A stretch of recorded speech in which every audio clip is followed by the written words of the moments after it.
રાજ્યમાં પ્રેમ લગ્ન કરતી ગાયિકાઓ સતત ચર્ચાનું કેન્દ્ર બની છે. પહેલા કિંજલ દવે, ત્યારબાદ આરતી સાંગાણી અને ત્યારબાદ હવે કિંજલ રબારી. કિંજલ રબારીના વિવાદમાં હવે તે ઘરે તો પરત ફરી ગઈ છે, પણ તેમણે એક વિડીયો મૂક્યો છે અને 18 આલમને અપીલ કરી છે અને સાથે તેમણે પરિવાર વિશે પણ ઘણી બધી વાતો કરી છે. નમસ્કાર, ગુજરાત BS9 TV ન્યૂઝમાં આપની સાથે હું ભગવતી વિશાવડિયા.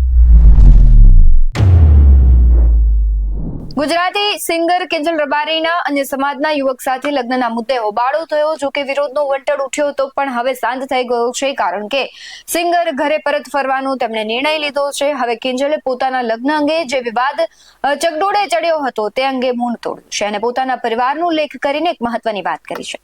કહેવાય છે કે ચૌધરી અને રબારી સમાજના આગેવાનોની મધ્યસ્થી બાદ કિંજલ રબારી ઘરે પરત ફરી હતી. કિંજલ રબારીએ પોતાના નામ પર જે વાતો ફેલાઈ રહી છે તેનાથી લોકોને દૂર રહેવાની વિનંતી કરી છે. ત્યારે કિંજલે પોતાના સોશિયલ મીડિયા એકાઉન્ટ પર વિડીયો શેર કરીને પોતાના લગ્નના નિર્ણયને ભૂલ ગણાવી છે.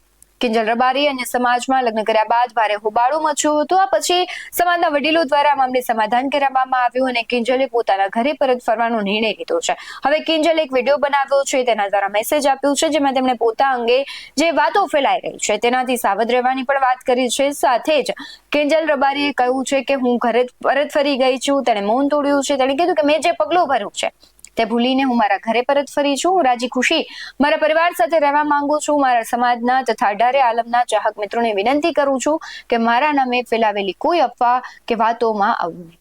જોઈએ શું કહી રહ્યા છે કિંજલ રબારી. હું કિંજલ રબારી, મારા નામે જે હાલ વિવાદ ચાલી રહ્યો છે એ બાબતે હું જણાવવા માંગુ છું કે મેં જે પગલું ભર્યું હતું એ ભૂલીને હું પરત મારા ઘરનો સંપર્ક કરીને મારા ઘરે પરત આવી ગઈ છું અને રાજી ખુશી મારા પરિવાર સાથે રહેવા માંગુ છું.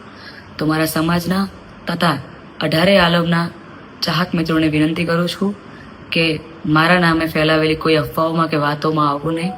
અસ્તુ.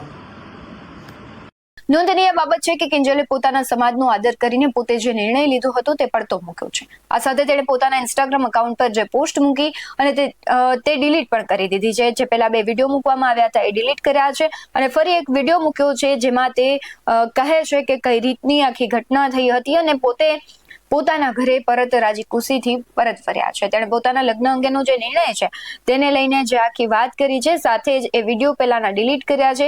પોતાના મરજીથી લગ્ન કર્યા હતા, જો કે બંને સમાજની મધ્યસ્થી બાદ તેણે આ મોટો નિર્ણય લીધો છે. હવે કિંજલે સોશિયલ મીડિયા દ્વારા પોતાના લગ્નની જાણ કરી, પરંતુ આખરે તેણે પોતાના નિર્ણયને ભૂલ ગણાવી છે.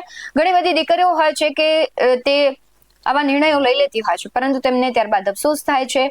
ઘરના અને સમાજના લોકો તેને સમજાવે છે તો તે નિર્ણય છે પરત ખેંચતી હોય છે. એટલે હવે આ ઘટનાને લઈને તમારું શું માનવું છે તે કમેન્ટમાં જરૂરથી જણાવજો. બાકી આવા જ બધું અહેવાલો સાથે ફરી મળતા રહીશું. તમે અમારી YouTube ચેનલને સબસ્ક્રાઇબ કરવાનું, અમને Facebook અને Instagram પર ફોલો કરવાનું ભૂલશો નહીં. બાકી નવી અપડેટ્સ મેળવવા માટે આપ જોતા રહો BS9 ન્યૂઝ. નમસ્કાર.